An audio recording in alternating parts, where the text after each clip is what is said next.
everyone, it's me again, Cindy. I'm here to give some latest information about what's happening in the town of Townsend, Massachusetts. Today is, what is today? Today is October 11th, 2024, and I apologize for not having done any videos in about 10 days, I think. It's not because things haven't been happening. I just haven't really had the time to get on and do a video. But I've got a few things I'm going to report, but not today. I'm going to be doing more videos. I just want to come on. Hopefully this will be brief. I doubt it. I just don't know how to be brief. But I want to bring an issue to everyone's attention, and mostly to the people involved. And something was brought up at the Board of Health meeting, and it didn't have to do with trash. Well, kind of a trash, but not the kind of trash that we've been dealing with. But they did talk about trash, but that's not what I'm calling you about. I'm here to talk about needles found on the side of the road. And I'm going to play the video in a moment from a section of the video from the Board of Health meeting the other night, which Carla tells us something that occurred that I think is just horrible, never should have happened. And I'm just going to give my 2 cents about it. But I want to, before I start doing this, I want to be clear that I'm not doing this video to attack anybody.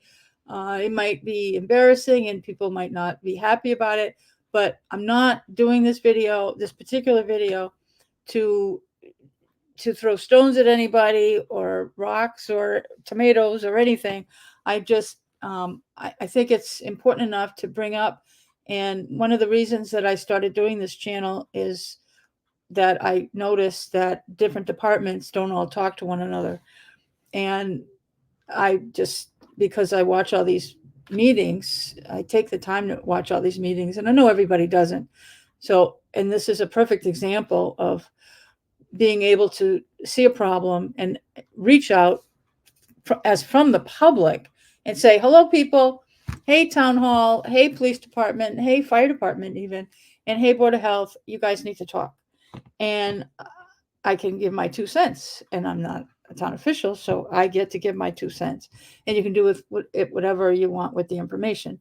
But I'm not attacking anybody. I see that there's a problem, that I don't think this event should have happened at all. I think that we should have had a solution to this issue before now. And I'm hoping that we don't have to hear about it, but I'm hoping that what happened was actually somebody violated a policy, and that there really is a better policy in place for this issue, and that maybe somebody dropped the ball. That's what I'm hoping. But if not, I will give my 2 cents on my suggestion on how this should be solved. But it's just an issue that it's concerning. It's a dangerous issue. But I'm going to play this little part of the Board of Health meeting from the other night, so you can share in my concern. So I'm going to try to pull it up. Still technically handicapped here, but we'll see what I can do. Share screen. Let's see, the Board of Health meeting. Is that it? That's it. Try to bring it up. It's there. Stay back in my window. And I think I have the right. Oops, I got to go back. I think I have to go over here to play it. The police department came to me with a bag of needles. The container had needles that were in, so I could have poked my hand, and it was pretty bad. I was like, what do you want me to do with this? We had to empty them in, but that's not the point of the program. Is everything has to be an impervious surface, and if the police department is going to be picking up needles and just bringing them in Ziploc bags, that's not going to work. So hopefully it's just a one-time case. They don't have a container at the police department that they go in? There should be. I think that they were picked up on the side of the road.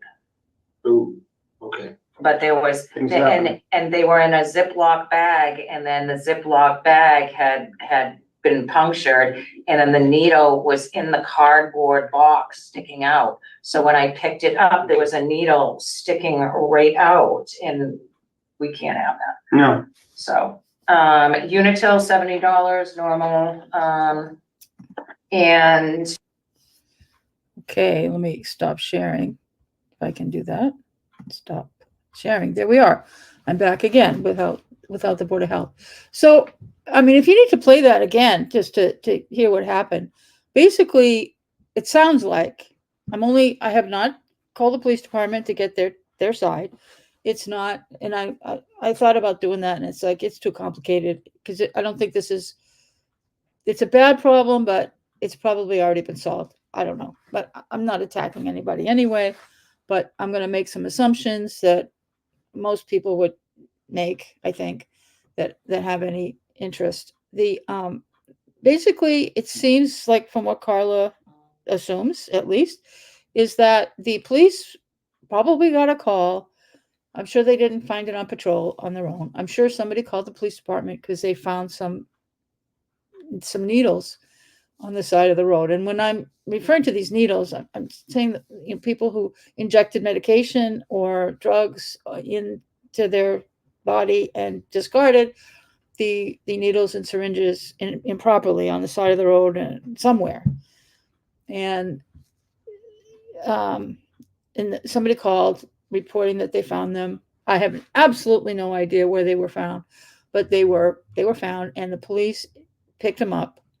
And I don't know who put them in the Ziploc bag. I don't know if the person who found them had already picked them up. I don't know if the police picked them up and put them in the Ziploc bag. There seems to be a cardboard box someplace in this conversation, but I don't know if the police put the Ziploc bag in a cardboard box and brought the box in, or if Carla had the Ziploc bag from the police put in the cardboard box. I have no idea, and it really almost doesn't matter, but I just want to clarify what the facts that I'm not even sure of. But clearly the police brought in needles in a Ziploc bag into Carla in the Board of Health. Now, Carla is an administrator. She's not a healthcare provider, professional. She is administrative. She does not handle sharps. And in the medical profession, any medical profession, sharps are referred to needles, which are used needles. And there are probably laws, but there are rules and how to handle them. And putting them in a Ziploc bag is not how you handle sharps. And also, Carla, you don't, administrators, even in healthcare, don't handle needles. They might handle one and still in a package that's not used, but not a used sharp. Nope. Should not be her job. She should never be in a position where she needs to handle these things. That nobody should be handing her needles. She should, I mean, in my opinion, she should refuse to take them. But I know Carla always tries to help the public when they come in with an issue. And even the police, she did what Carla I would expect. But it's really concerning to me because I do know, some of you that know me, I was an emergency medical technician for 20 years, more than 20 years. It's been about 20 years since I did that, but I handled needles appropriately. I was also an Army medic. I know how to, I know this issue quite well. And all kinds of things could have happened on that day that the police brought in. It could have happened to the police too, but Carla, no. She could have been, and she could have come in contact with the needle could have punctured her skin, and the proper thing to do at that point, since she was doing it as part of her job, would have immediately initiated a workman's comp issue. She would need to go to whatever the process is for the workman's comp. And there are a number of health issues that could have been triggered. She would need to be treated within the infectious disease department of a clinic or hospital. And it's a nightmare. But she could have actually been exposed to all kinds of diseases. We often think about HIV when we are thinking of these drugs, but that's not the only, any disease, anything that somebody has that has come in contact with these, there's bacteria that could have been injected into her skin, not just HIV, but also we know that fentanyl is a problem, and there could have been fentanyl in these needles. So she could have been injected under the skin with fentanyl or any other drug that might have been still present in this needle. So that I'm really concerned about Carla's safety. So one issue as a town, the Board of Health, at least the three, I'm concerned that the three big departments that I consider needing to deal with this is the Board of Health, the police department, and also at least the EMS division of the fire department need to get involved with this. This is not a, I don't see this as a new problem. I have not talked to Carla. I did not talk to Board of Health about my 2 cents. I'm just telling you right now. And I know that the Board of Health watches my videos, and I'm sure that public safety people do too. And other people that might have concerns about this. But something has to be done. I'm kind of hoping that it's just whoever the police officer was screwed up and didn't follow procedure and just brought it down the Board of Health, or somebody on the police department, they just don't have a policy, or they just assume that the Board of Health handles these things. One thing that might throw people off is that Carla has, for years, the Board of Health through Carla has been acquiring Sharps containers for residents. And the Neshoba Board of Health, which is located in Air, and we're contract with them for a number of services. They sell Sharps containers in their office, and you can buy. They used to be $5. They've probably gone up. I used to get them because I used to have an insulin dependent cat, 2 of them actually. So I used to go get Sharps containers down there and bring them back when it was full. And it was $5 for that whole transaction, which is cheaper than if you were going to do it any other way. And it's an awesome program. And Carla was handling that from the Board of Health office for the town of Townsend, so people didn't have to drive down Air to do it. I always just went to Air anyway, but she still does. We now have a kiosk in the lobby. When you come in off the parking lot, there's a kiosk right inside the main door down there. And I don't remember what it costs anymore, but she accepts and sells through, I think they come from the Board of Health, in the Neshoba Board of Health, but they might not. She might be contracting somewhere else now. But she gets Sharps containers, and she does the trade-off with residents who want to participate in that program. It's not free. It costs a few bucks, but it's cheaper than going through drugstores or trying to figure out where am I supposed to send these. And but in that process, these are sealed containers. Hold on, I'll be right back.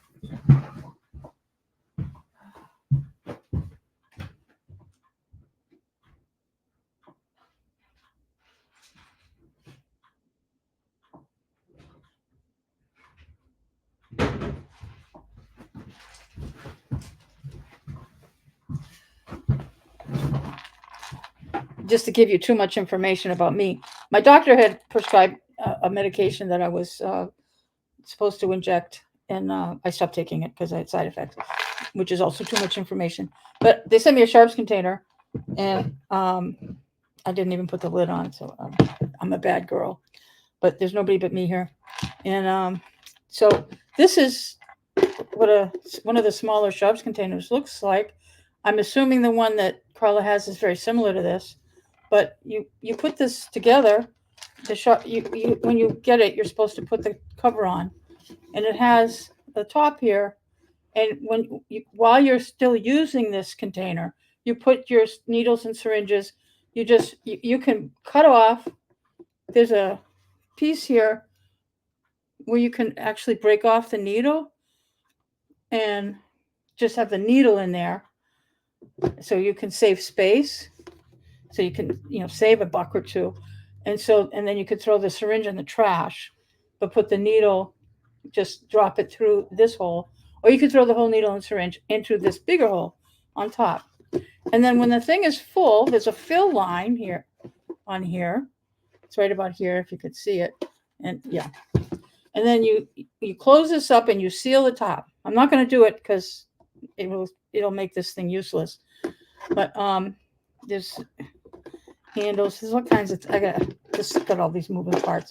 But you seal it. When it's sealed, it can't be reopened again, or it's safe so that nobody's going to get in there. Nobody's going to get stuck with a needle, and that stuff. This is what Carla does do.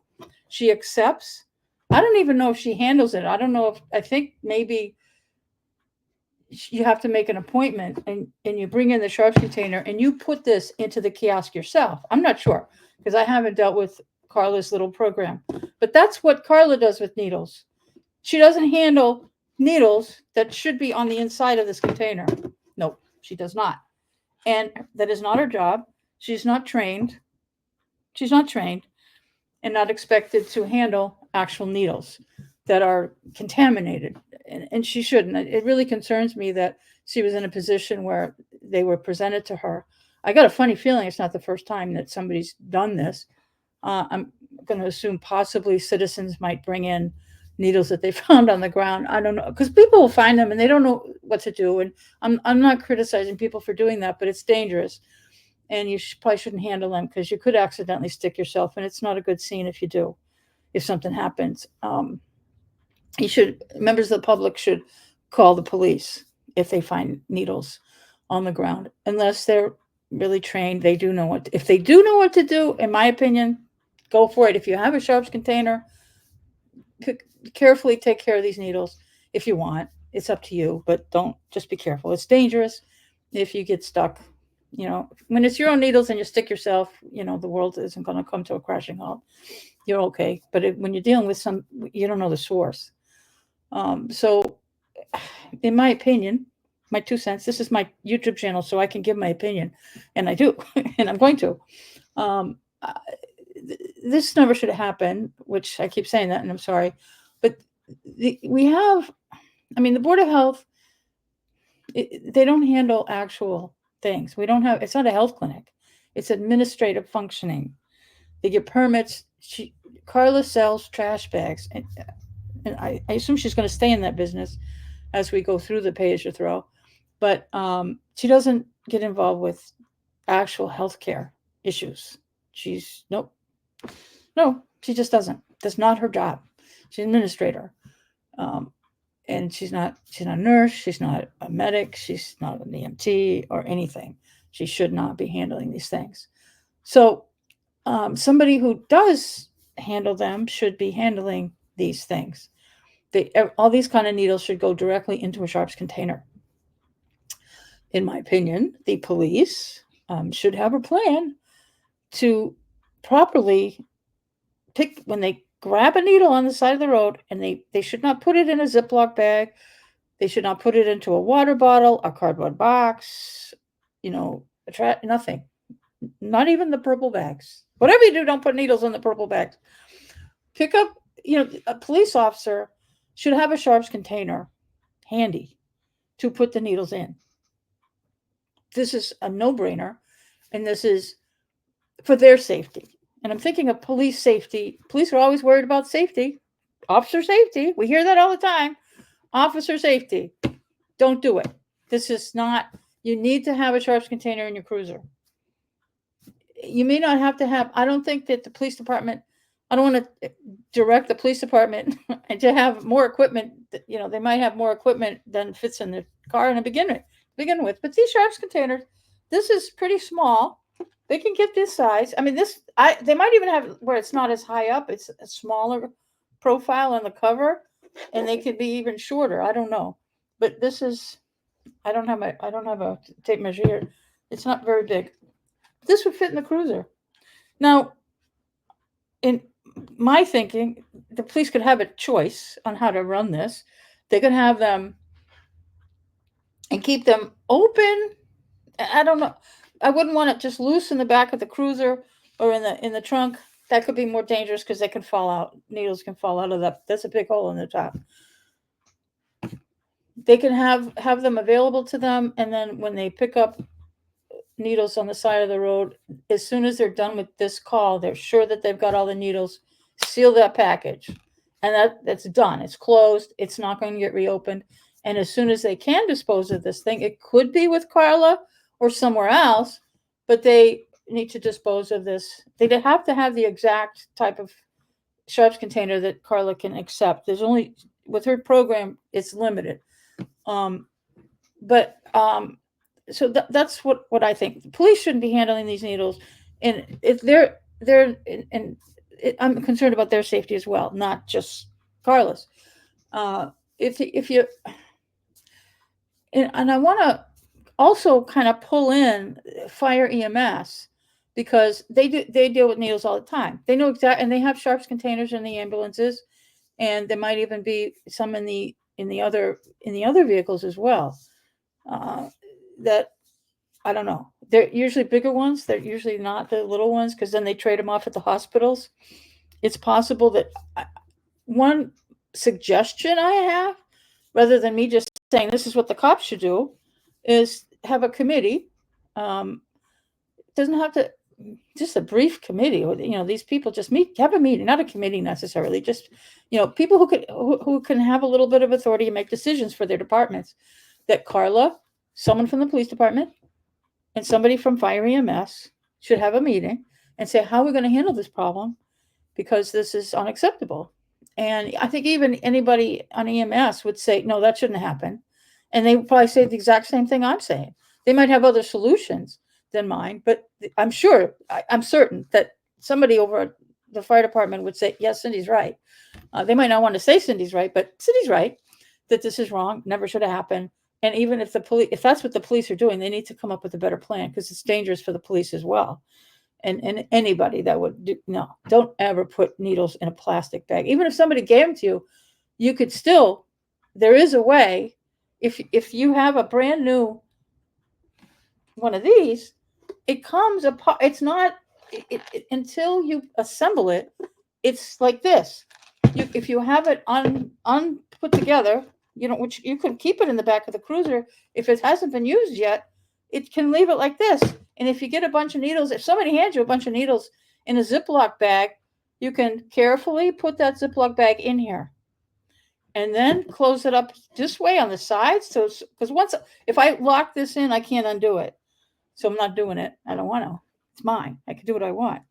So, but you can, the cruiser can have this in here and assemble it and then seal it up completely, and it's safe. And then they can dispose of it depending, if it's 2:00 in the morning and they get this, okay, they're kind of stuck with it. So they can, it's secure. They can throw it in the trunk. It should be fine. And then, or bring it to the office, bring it to the police station and put it on the counter for a few hours, and then dispose of it. And whatever the plan is that the police leadership came up with, if they want to do it all in-house, or whatever this little group of the three public safety departments on this issue comes up with a plan, either, hey, EMS might say, we'll take them from you. Or since Carla does have this thing, hook up with Carla to get these containers, and then Carla can dispose of the container that has the needles in it. And the police are safe, Carla's safe, and the general public is safe, and it's taken care of. The only issue I can think of that usually departments kind of have a little powwow about is the budget, that somebody's got to pay for these things. It shouldn't come out of the Board of Health budget. It's police's job. In my opinion, the police should transfer, at least, they should get in my opinion, they should get these from Carla. They could buy a box of them. Carla can get them for them. And then the police budget pays for the box of them that she'll get through whatever her source is. And then, so that everything's compatible, so that nobody's stuck with sharps containers that they can't get rid of or cost more money. That using either Carla or the Neshoba Board of Health plan through Carla, whatever they're doing, is definitely cheaper than any commercial way of disposing of these, including, I think, using hospitals. I don't know what it costs the EMS, but they're doing direct medical care, so they're going to do their own thing. But I think I say pull in fire EMS to assist with this because there are local experts on. Yeah, this is what you need to do with sharps. You can't be picking them up on the side of the road and throwing them in a Ziploc bag, throwing them in the cruiser, and then take them to yet another administrative person. So how many people can get stabbed with these things? No. This is my thing, and I think even the public, anybody out there, I know there's healthcare people watching my video and going, "That happened? Yes, this happened." And and one thing that concerns me is I don't see this as. I mean, I'm really hoping that this was just the police dropped the ball, which I'm not criticizing them. I know it happens. It happens. Somebody didn't know what they were doing, and it happens. If nobody got hurt. It's okay. But I'm just hoping I hope this is a policy gap. That something happened. I mean, that somebody didn't follow the policy, which, I'm not criticizing. Just, I'm hoping that's what happened because we really should have a policy. This is not new. The drug problem out there, the opiate crisis, and people not disposing of their needles properly. This is not new. This has been going on for probably 20 years. I lose track. But I know I've heard throughout town on and off, over the years that people are finding needles and they yell and scream on Facebook about it. And which is fine. That's fine. I'm not criticizing them either. But that this is not a new problem and that needles are being picked up or found throughout the town. It happens, whatever. But they shouldn't. I'm hoping that there's really a policy gap here. And if we can fix the policy, then let's go. Let's do something. But also a little bit of shout out to members of the community. A lot of people today are taking injectable meds at home. That's why I have this box that I got. It was through my healthcare. I do not have an insulin dependent cat right now. But if you are an IV drug user, you don't have to be prescribed medication or have a prescription. You probably already know, or everybody should know, that you can go to any drugstore in the Commonwealth of Massachusetts and purchase syringes and needles. They haven't required a prescription for over 20 years. Anyone can get them. So for just user safety, the reason that they changed that law in Massachusetts was to help IV drug users from reusing needles, creating another health problem with HIV, as well as other diseases that can be spread through sharing needles. So even if I'm directing my conversation to IV drug users, as well as the general public, some people who are diabetic, if you don't know what to do with your used needles, because I'm not making a complete assumption that some of the used needles that get found on the side of the road belong to IV drug users. Maybe I'm naive, but I know that some of them are. But I wouldn't be surprised if some people just don't know. They might be diabetic. They just don't know what to do. They just don't know what to do with the needles, or it's costs. They haven't found the cheapest way to do it. But even if you're an IV drug user, you could go get a sharps container through Carla. They're cheap. They're really cheap. And so what? I mean, if you're hiding it from your family, you certainly might not do that. But you can get a sharps container, and nobody asks questions. It's perfectly legal to have sharps, and it's perfectly legal to have a sharps container. There's no crime there. So, rather than throw your needles on the side of the road or woods, I don't know where these are being found, get a sharps container. Nobody's going to ask you anything. You don't have to explain why you need a sharps container. They're perfectly legal. In fact, getting needles, they're great to have around the house. The best thing I learned as an EMT, they're the best things for getting splinters out. You ever get a splinter, you just can't get it, and you're prying at it, and you might get a sewing needle or something, which is not good. Those you're going to get infected using those. You get an actual needle. I know some people are mad at me for saying this stuff, but you can have needles around the house for splinters. You could go at the pharmacy and say, I want to get some needles in my bathroom for removing splinters. What's a good one to get? They say, okay, they'll laugh and give you something. They'll sell them to you, I should say. They're not that expensive, but just saying that this is a problem. My big issue today is to talk about the found needles on the side of the road that the police brought to Carla. No, the needles on the side of the road. That is a problem, and it's ongoing, and I'm not going to jump up and down about that problem, although hopefully people can do something else other than that. But we shouldn't, we really can handle what we do with those needles better when they're found. They need to get into a sharps container as soon as possible. And I'm concerned about police officer safety as well as the safety of administrative people at town hall. That anything could happen, and we don't want that. And for safety and all that kind of stuff. So that's my speech today, and I hope that somebody will agree with me. And again, I'm not attacking anybody. I'm just trying to come up with a solution. I was just pretty disturbed by seeing that on the Board of Health meeting from the other night. And I just wanted it to bring it to your attention and hopefully bring to the parties' attentions who can fix the problem and prevent any injury to our important employees. We have enough financial problems. We don't want to have them out because they're injured with a needle unnecessarily. Okay, so that's all I have for tonight or today. And I'm going to start working on, I owe you a bunch of videos. There's a lot been happening. And I've got a lot of things that I want to opine about. And here's my first one. I thought this would be the easiest one to get out. So here it is. And I'm going to end this video momentarily. And I will meet up with you again soon. So, don't forget, if you haven't subscribed, please subscribe to my videos and like them. If you don't like the topic, like the video anyway, because that's not what the like button is for. Like the videos so that I can keep recording these. And please subscribe so that more people can see my videos as well. And you'll be notified so that you can get a notification that I have another video out. So, okay, have a good evening, and I will talk to you again soon. Thank you.